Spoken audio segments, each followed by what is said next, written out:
Alors, je m'appelle Pascal Mendès, je suis directeur du département QHSE et services généraux, c'est-à-dire la partie maintenance des bâtiments, pour l'entreprise Toshiba, donc, qui est basée sur le parc Eurochanel à Dieppe. On est positionné sur plusieurs types d'activités. Une activité de production pure et dure, donc la production d'encre tonnerre. D'autres activités qui vont tourner autour des activités de service, où on va notamment, par exemple, configurer des photocopieurs aux besoins du client. Et puis des activités assez diverses sur de la réparation de produits électroniques.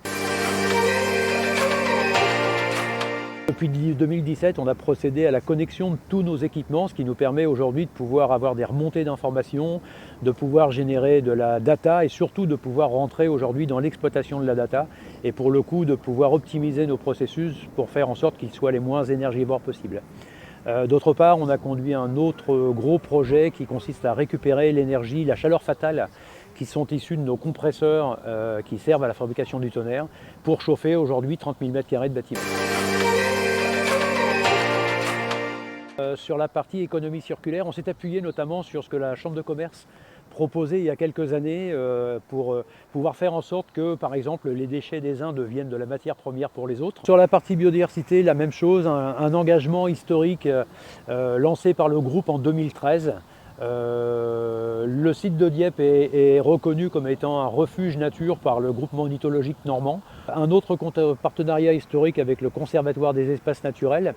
Et en fait, on a notre plan d'action biodiversité qui est aujourd'hui conjointement axé sur les pistes d'amélioration que nous font conjointement et le groupement ornithologique normand et le Conservatoire des espaces naturels. On a à peu près aujourd'hui 15 000 m² d'espace vert qui restent en friche. Alors en friche et on a la chance d'avoir un bois qui fait 2 hectares, qui est lui aussi là un vecteur de biodiversité et qui est lui aussi entretenu de façon raisonnée. On a fait là une analyse de cycle de vie complète avec l'ADEME justement qui tourne autour de la production de nos cartouches tonnerre et qui nous permettent effectivement aujourd'hui de faire valoir le fait qu'une cartouche tonnerre produite et assemblée à Dieppe présente un bilan carbone bien inférieur à celle qui pourrait être fabriquée dans d'autres pays hors Europe. Il y a véritablement des choses qui ont été, qui sont rentrées dans les exigences du groupe. Par contre, on a toujours eu la possibilité de les traduire à notre façon et de les mettre en place à notre façon. Et puis après, il y a des initiatives qui sont des initiatives purement locales parce que c'est notre décision d'entreprise et qui vient servir les intérêts du groupe.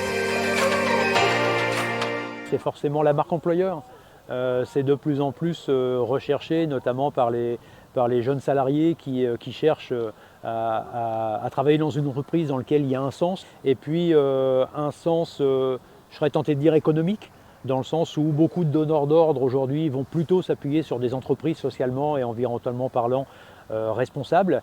Et puis un autre intérêt induit, c'est l'intérêt à l'intérieur de l'entreprise où on a des équipes qui peuvent s'impliquer sur des sujets, sur des projets qu'on a évoqués précédemment, notamment par exemple sur la partie biodiversité. On a un groupe de travail en interne.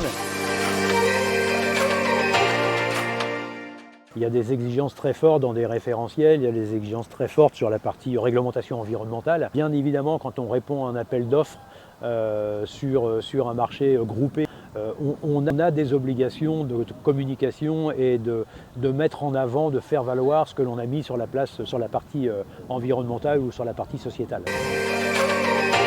Si ce n'est pas impulsé par la direction, si les moyens ne sont pas donnés, ça ne peut pas fonctionner. Le deuxième, c'est de pouvoir trouver, quand on en a besoin, des partenariats locaux et durables. Puis le troisième, c'est d'impliquer, de faire en sorte que ce déploiement stratégique, il soit compris et qu'il soit finalement articulé sur le terrain par les équipes mêmes.